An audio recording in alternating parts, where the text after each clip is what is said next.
a todos e a todas. Vou falar em português um pouco? Bueno, voy a intentar hablar portuñol, pero bien despacio, com um pouco de português, em consideração aos meus compatriotas que estão aqui. E também porque eu estou convencida de que a utilização do português e do espanhol é não um inconveniente, mas é um dos grandes ganhos desses exercícios de integração regional dentro do Mercosul, dentro da REAF que a gente faz. Se nos acostumarmos ao idioma dos nossos irmãos, é algo que a gente tem que fazer se a gente quer se integrar de fato. ¿Dá para entender? Sí. Muy bien, muy bien. Portuñol. Portuñol es el idioma del futuro. En 2 generaciones todo mundo vai falar portuñol. Meu nome é Carolina Albuquerque, eu sou consultora do Ministério de Desenvolvimento Agrário do Brasil. No Brasil é o Ministério de Desenvolvimento Agrário que coordena a reunião especializada de agricultura familiar. Tá? O Brasil tem uma diferença institucional em relação aos demais países do Mercosul, que é a existência do Ministério de Desenvolvimento Agrário, que cuida das questões de agricultura familiar, desenvolvimento rural e de reforma agrária. O Instituto de Terras do Brasil é uma autarquia do Ministério de Desenvolvimento Agrário. Além disso, existe o Ministério de Agricultura e Pecuária, o MAPA, que trata basicamente da grande agricultura, da agricultura patronal. Uma diferença institucional muito grande do Brasil em relação aos demais sócios do Mercosul e também, na verdade, no panorama sul-americano. E já que essa semana a gente estava conversando sobre institucionalidade, eu vou fazer um autoelogio. Essa questão ajuda muito. A diferença de 2 ministérios ajuda. Tá? Ajuda o quê? Ajuda ao debate sobre políticas públicas específicas para a agricultura familiar. Ajuda, é fato. Né? Dentro do Brasil, a gente tem uma disputa clara, em certos aspectos, de posição entre o MDA e o MAPA. Então você imagina quando essa disputa acontece dentro da mesma instituição, dentro do mesmo ministério, que é o que acontecia com a gente até a criação do Ministério do Desenvolvimento Agrário, que tem mais ou menos uns 14 anos, 15 anos. Isso só para iniciar.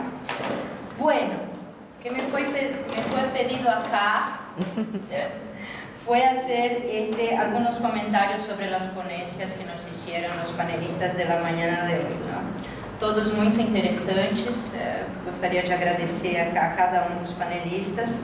Eu acho que tem pelo menos 3 pontos centrais que eu gostaria de ressaltar, que eu acho que fazem uma linha lógica entre as 4 ponências, né? Mas eu vou comentar um pouquinho de cada uma das falas, né? Tentando trazer o que me pareceu mais próximo, mais cercano da nossa discussão dentro da reunião especializada de agricultura familiar, dentro do debate sobre a agricultura familiar e o desenvolvimento rural na nossa região, né? Primeiro, sobre a ponência feita pelo Luiz, eu acho que ele colocou uma questão para a gente muito clara, né? Que eu acho que a gente deveria nos concentrar em tentar responder, que é a pergunta que ele colocou nas diapositivas dele de que papel pode ter a REAF nesse processo de construção dos conceitos de segurança alimentar e nutricional e soberania alimentar na nossa região, né? Eu acho que essa pergunta, ela resume muito do debate que a gente vai fazer ao longo dessa semana, ao longo do curso como um todo e ao longo desses 3 dias, né? Eu acho que, na verdade, com essa pergunta, ele já aponta para o que me parece mais importante na ponência de todos os nossos panelistas de hoje, que é a questão da especificidade da agricultura familiar dentro desse debate, né? Quer dizer, a gente tem que pensar o lugar de onde nós estamos fazendo essa discussão. Não é qualquer lugar. O próprio Luiz colocou como o Mercosul, em especial o Cone Sul, se destaca no panorama mundial enquanto produção de alimentos. Isso pode, de alguma forma, complicar a nossa interpretação sobre o que está acontecendo na nossa região como um todo, latino-americana, e no mundo como um todo, né?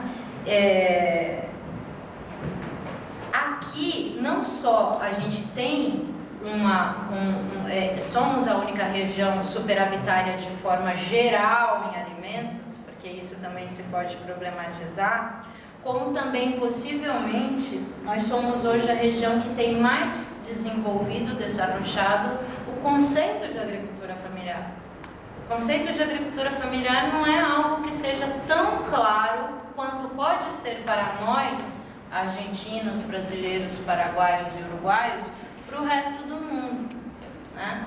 Quando a gente vai discutir um acordo de negociação teórico com os Estados Unidos, ou mesmo com a União Europeia, que, diga-se de passagem, não tem nada que não seja agricultura familiar, mas finge que tem.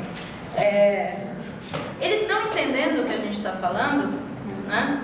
A FAO está sofrendo mudanças muito aceleradas, né? A gente espera que, como o nosso compatriota José Graziano da Silva na direção geral, essas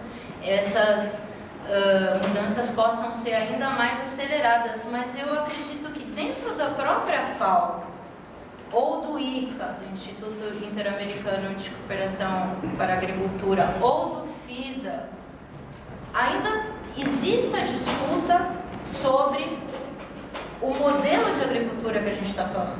Quer dizer, existe uma agricultura grande e uma agricultura familiar, é tudo a mesma coisa. Quando a gente vai fazer negociação para fora, existe essa especificidade, né?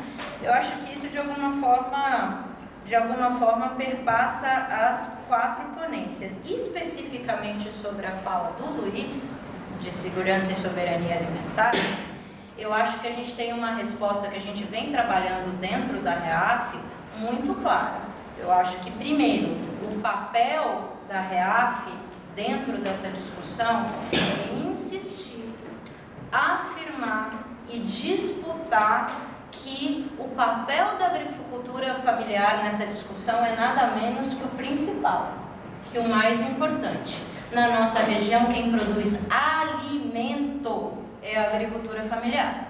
No Brasil é nada menos que 75%. Esses são dados do IBGE, do Instituto Brasileiro de Geografia e Estatística, que é um órgão absolutamente neutro e capacitado do ponto de vista técnico. A gente trabalha com dado argentino, Eduardo, não sei se está certo, que é um pouco mais que 50%, não é isso? E por aí vamos. Quem produz alimento, comida, que chega na sua mesa, na minha mesa, na mesa das nossas famílias, nesse pedaço do mundo, é a agricultura familiar, né? A coisa vai complicando.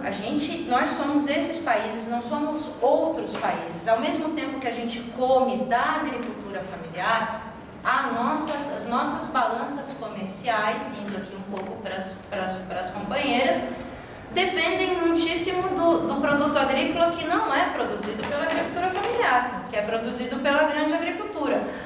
Onde a gente está nesse momento? Numa discussão de que a gente tem que entender que una cosa es una cosa e outra coisa é outra coisa. Lo siento, né? É muito difícil o que a gente está conversando aqui? A gente está conversando sobre disputa de modelo de desenvolvimento, modelo de desenvolvimento. Muito complicado em nossos países. Por quê? A soja está com o preço, a soja está com o preço lá no alto. A balança comercial dos nossos países depende muito do comércio de commodities. É uma disputa interna muito grande, principalmente quando ela se apresenta em oposição uma coisa a outra. Eu quero política pública para a agricultura familiar, e daí a agricultura grande, a agricultura patronal vai produzir menos e a minha balança comercial vai ficar desfavorável. Bom, se planteamos a discussão desta forma, é complicado, porque o poder econômico e político do agronegócio é muito grande. O país como um todo, até os nossos governantes, que são atuais, que são governantes de esquerda ou de centro-esquerda, não vão comprar essa briga, essa peleia. Não compraram até agora, né? Infelizmente eles não estão, desafortunadamente, não estão governando só para nós que somos de centro-esquerda, eles também estão governando para o agronegócio, porque estão governando o país como um todo. Né? Agora, se é para falar de segurança alimentar e soberania alimentar, aí a gente está falando de agricultura familiar, né? Então, né, cada um com seu espacito dentro do momento que a gente está do debate. Nesse caso, o papel da REAF dentro da região, tentando responder a pergunta do Luiz, é um papel de alto. A REAF, primeiro, eu acho que aporta com a questão da capilaridade, né? Ao trabalhar com governos e sociedade civil, sobretudo ao trabalhar com a sociedade civil organizada, a REAF tem condição de chegar em muito mais pontas lá no território, levando a construção desses conceitos até mais espaços, né? Um segundo aspecto, que eu já mencionei no primeiro, é o aspecto da institucionalidade da REAF.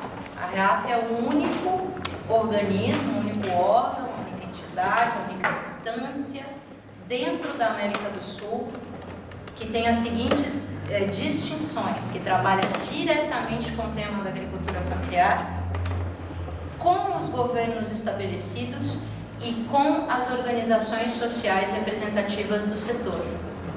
Esse desenho institucional é próprio da REAF neste pedaço do mundo, né? Então eu acho que também a REAF pode ajudar na construção desses conceitos, na divulgação desses conceitos pelo seu próprio desenho institucional, né? E o terceiro ponto seria a questão do diálogo político e da participação social, que eu também já mencionei no primeiro ponto, né? Acho que são esses três pontos: capilaridade, institucionalidade e participação social, diálogo político, que são próprios da REAF, que nos colocam em uma posição de ajudar a construção do conceito de segurança alimentar e nutricional e, quem sabe, um dia, soberania alimentar dentro da nossa região, né? Quando eu falei da disputa do conceito de agriculturas, dos conceitos e do modelo de desenvolvimento dentro dos nossos países, eu acho que a gente pode, numa licença poética, extrapolar isso para a própria, digamos, dinâmica dos organismos internacionais. Eu acho que também existe disputa de modelo dentro da FAO, dentro da OMC, dentro das Nações Unidas como um todo. Isso é natural, sobretudo porque um organismo internacional trabalha mais ainda a nível de promédio. Uma coisa é falar de agricultura familiar hoje para o Brasil, para a Argentina, para o Uruguai. Outra coisa é você falar para Honduras, né? E eles têm que falar para todos, né? Embora reconheço e celebro, existe nos últimos anos uma tendência crescente de reconhecimento do papel da agricultura familiar dentro da FAO, sobretudo dentro do escritório regional para América Latina e Caribe, e a agricultura familiar foi alçada a uma das prioridades regionais na última cúpula, que o Luiz mencionou, que aconteceu a última cúpula regional, Câmara Regional, que foi em Buenos Aires no ano passado, né? Para terminar a parte do Luiz, tem duas questões que eu queria subrayar, que eu queria ressaltar para vocês. A FAO é imensa, né? A FAO é um mundo, a FAO está no mundo inteiro. A questão das grandes campanhas, eu acho algo muito importante, né? Algo que a gente pode somar esforços, sobretudo porque a nossa luta não é uma luta clara como educação. Todo mundo quer educação, né? A agricultura familiar, a maior parte do mundo nem entende o que é, para saber se quer ou se não quer. Então eu acho que campanhas de divulgação, de conscientização, são ainda muito importantes no momento de disputa que a gente está na região. Nesse caso, eu gostaria de ressaltar a campanha América Latina Sem Fome, que o Luiz citou, e também lembrar a todos vocês que a partir de hoje, desde ontem, desde ayer, todos os dias de nossa vida, temos que insistir que o ano que vem é o Ano Internacional da Agricultura Familiar, declarado por as Nações Unidas. Nunca mais a gente vai ter um momento para o que uma campanha serve, porque uma campanha não serve para tudo. Uma campanha desse tipo serve para conscientização do público em geral a respeito da nossa luta específica, serve para divulgação do que é a luta da agricultura familiar e campesina, né? Serve para acumular forças na sociedade para a nossa luta. É para isso que serve, é uma campanha, não vai resolver as questões de políticas públicas que são ou nacionais ou regionais, mas é um momento que a gente não vai ter outro. Nesse caso, como o ano é das Nações Unidas, a gente espera, enquanto o VEAF, poder trabalhar muito de forma cercana a FAO na promoção do AIAF, Ano Internacional da Agricultura Familiar 2014, na nossa região, né? Passando para a parte do Marcelo, viejo companheiro dessas lutas, eu queria passar se primeiro eu ressaltei esse ponto da disputa do modelo de agricultura familiar, de desenvolvimento rural, de grande agricultura, agora eu queria passar por um outro ponto que me parece também que é comum às 4 ponências, que é a questão do papel das políticas públicas dentro do processo de integração regional. Eu acho que isso é muito importante. Isso apareceu também em muitos dos comentários que vocês fizeram no fórum de reflexão, nos comentários que vocês fizeram em relação às notícias que vocês subiram para o site, né? Eu não vou me meter nessa discussão a fundo, porque dava para outro curso. Mas essa história de que integração regional é sobre a construção de um mercado comum, eu não acredito. Não acredito. Não existe essa possibilidade real num exemplo real que a gente tem, que é um país sendo o Brasil e o outro país sendo o Uruguai. Não existe essa possibilidade. Isso aí é uma falácia. Isso aí é ideologia. Entendeu? Bom, se a gente for... No entendi o que disse. Dale. Políticas públicas y integración regional. ¿Cuánto de la integración regional es o no es la construcción de un libre mercado? ¿Qué pasa en Mercosur hoy? Así, vamos mal en la cuestión comercial, porque Argentina pone trabas, porque Brasil no compra las cosas de Uruguay, prefiere comprar de Estados Unidos, todo verdad. Todo lo dicho hasta ahora es verdad, ¿no? Entonces el Mercosur no sirve para nada. Primero, incluso esta evaluación es una evaluación que merecería una segunda mirada. Desde 1991, el comercio intrabloque creció 10 veces. Eso es un dato. No es una lectura pasible no, creció 10 veces. El comercio brasileño no creció 10 veces, hablo desde el punto de vista de Brasil, con ninguna otra región o país del mundo. Pregunta, ¿ustedes se sienten 10 veces más integrados? ¿Alguien aquí se siente 10 veces más integrado con relación a su hermano que se sentía 20 años atrás? No. Incluso el comercio es una cuestión complicada, que tem que ver com fatores de produção interna a cada uno de los países, no solamente con reglas de comercio que pairan, no sé cómo decir eso en castellano, que flotan en el aire. No, el comercio también tiene que ver con las condiciones de producción internas, que son muy dispares en nuestros países. Entonces, lo que yo quiero decir es que evaluar la integración regional por esta única mirada es una elección y va necesariamente llevar a la conclusión de que la integración no sirve para nada.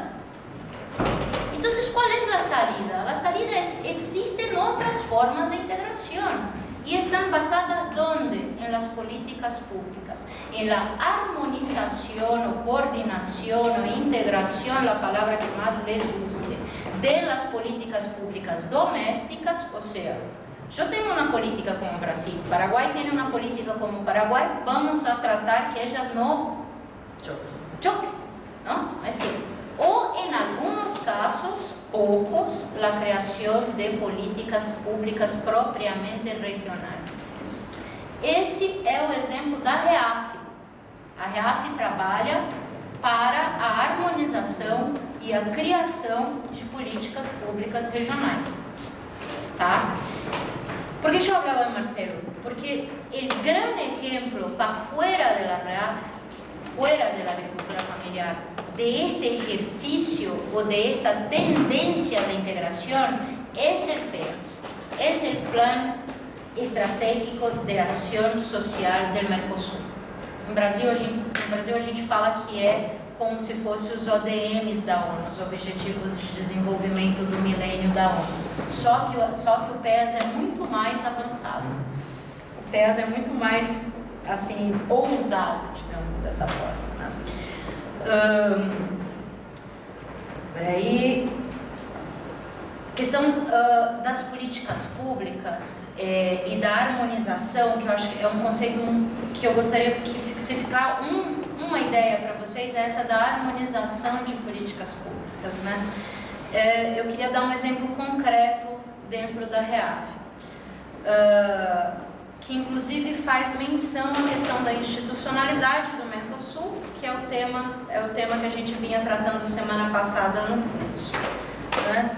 A REAF tem uma normativa Mercosul, uma decisão do ano de 2007, que fala dos critérios para discernir se um produtor é ou não é agricultor familiar, agricultora familiar, dentro dos países do bloco, né? É a decisão 2507. Essa decisão,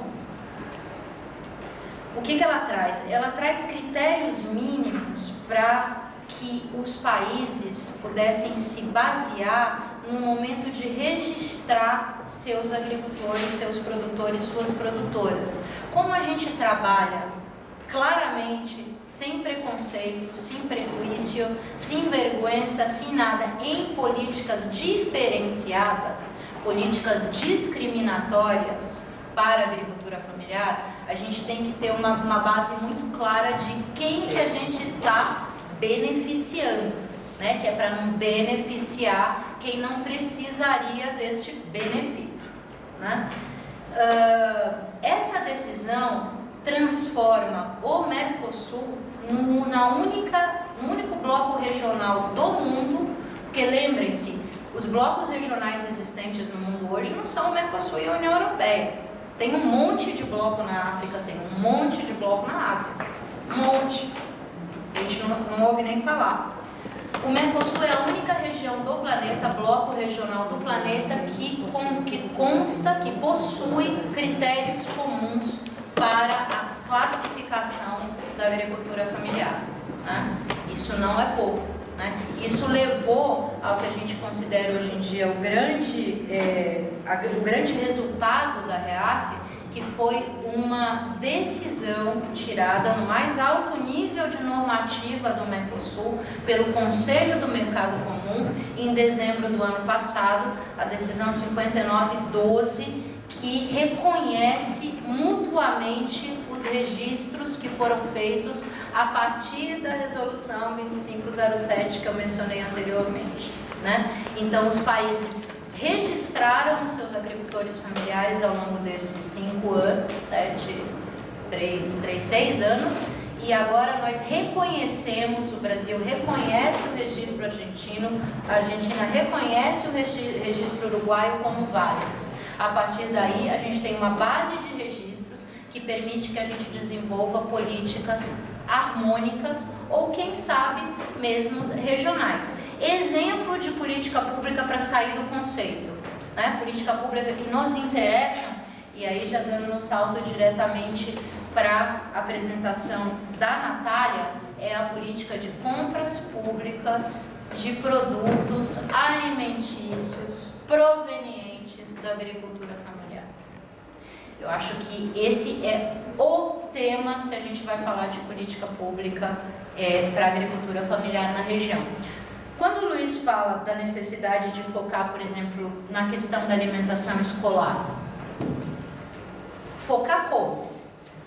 De que jeito? Né? Qual é o caminho para esse foco, para esse fortalecimento? Pois bem, para nós o caminho são os mercados institucionais dos produtos da agricultura familiar. Uma política altamente exitosa, apesar dos percalços no meio do caminho, dos obstáculos. Os meus companheiros da sociedade civil que estão aqui, FETRAF e UNICAFES, podem falar melhor do que eu. Não é claro que não funciona essa maravilha, né? Tem percalços, tem obstáculos, mas é uma política estruturante, porque trabalha na questão da produção, trabalha a questão do acesso, trabalha a questão da distribuição, trabalha a questão da qualidade nutricional, trabalha tudo, né? A lei no Brasil, como é que é? A principal, são 2 programas, eu vou falar só do programa de alimentação escolar. O programa de alimentação escolar no Brasil tem 60 anos, a novidade é de 2010. Em 2010 passou uma lei que obriga que 30% das compras do Programa Nacional de Alimentação Escolar sejam feitos diretamente da agricultura familiar, né? Essa é a grande novidade. Novidade a nível regional, quem tem é Uruguai. Aí o nosso companheiro Fernando podia trazer para a gente essas novidades que estão tendo aqui no marco normativo, nas leis dessa questão de compras públicas para a agricultura familiar, né? Queria falar também alguma coisa sobre a Simona, resgatando o que eu já tinha falado, né? A gente vai agora começar com, na semana que vem, a discussão propriamente sobre as negociações comerciais internacionais e o que a gente, como agricultura familiar, tem para falar sobre isso. Então, aí eu acho que, de volta, a questão é essa: quais são as especificidades da agricultura familiar numa negociação comercial internacional, né? Temos especificidades e temos como protegê-las, né? Nesse caso, eu já iria diretamente para a questão, redondeando acá, porque seria bueno que ustedes hicieran algunas preguntas, ¿no?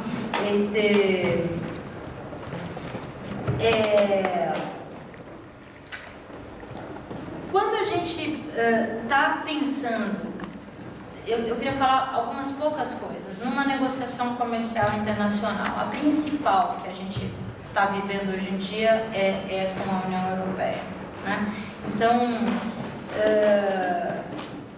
eu queria dizer para vocês, primeiro, isso é um palpite meu, eu não sou especialista nisso, né? Uma opinião minha. Eu não sou especialista em comércio internacional, mas eu duvido que esse acordo saia. Eu acho importante dizer isso, porque para a gente não achar que a gente está, né, conversando sobre alguma coisa que está à vuelta da esquina. Não é fácil chegar a um acordo desse, não é fácil. Nem por isso eu acho que a agricultura familiar a gente está sendo chamado a nos posicionar, né? Vem de toda essa construção histórica da importância do setor da agricultura familiar e campesina. Então eu acho que é importante a gente se posicionar, embora eu particularmente não ache que esse acordo vai sair. Eu acho que o acordo que vai sair é o acordo União Europeia e Estados Unidos, né?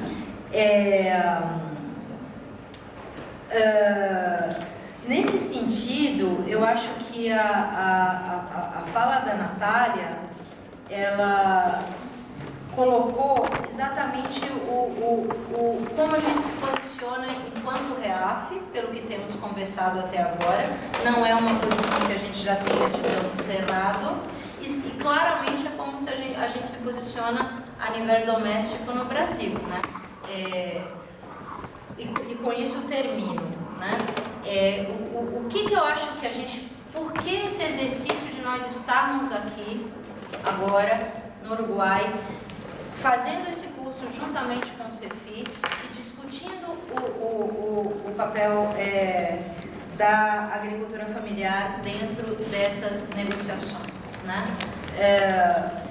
O que eu acho que a gente está discutindo é o seguinte: nós temos vivido nesses últimos, digamos, 10 anos, nos nossos países, um processo histórico de construção de políticas para o desenvolvimento rural, para o fortalecimento da agricultura familiar e, a partir daí, da segurança alimentar,